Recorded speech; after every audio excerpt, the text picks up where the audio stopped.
Hi, this is Rob Polenic from Brutal Iron Gym. Today's workout was legs. I was feeling a little bit tight from my last leg day, so I decided to do some extra mobility work that I showed in today's videos. I started with leaning over Cossack squats and a single leg squat with a slider. I really like those because they help pull open the adductors, and then it balances tightnesses in the quadriceps, the hamstrings, and the glutes. So everything around the hip feels pumped up, but also equal in tightness. So that way everything is nice and neutral and good going into the workout. Then the first thing I did that was my main working sets was a superset of glute drive or Nautilus glute drive. I did sets of 10 to 14 reps, and then like an RDL, stiff leg deadlift kind of variation. Typically with RDLs, Romanian deadlifts, you would try to maintain the shins being perfectly vertical the whole time. So you really are bending through the knee joint trying to push your hips back. With a stiff leg deadlift, you would keep your knees slightly bent, but you would push through the hips and the knees. So the shin can kind of shift a little back during a stiff leg deadlift. The main difference between those two is a stiff leg deadlift gets more hamstrings than glutes, but an RDL gets more glutes than hamstrings.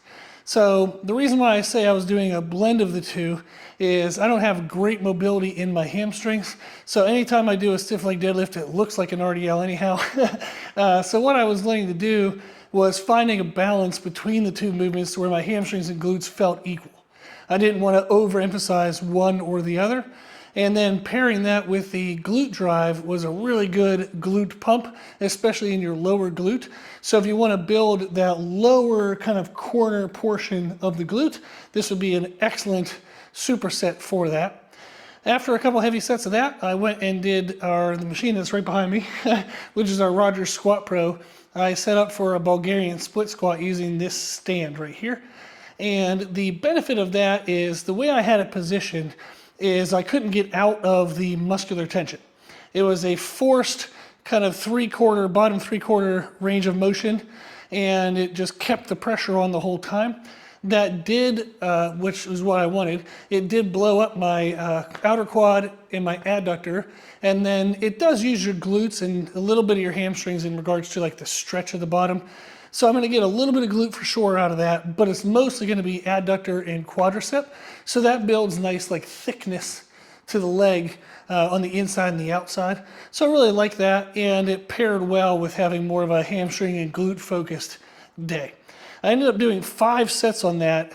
Part of the reason why is typically I do 3 sets because I feel like the first one is challenging and I can kind of dial it in. The second set, I destroy everything. The third set, I make sure everything's destroyed.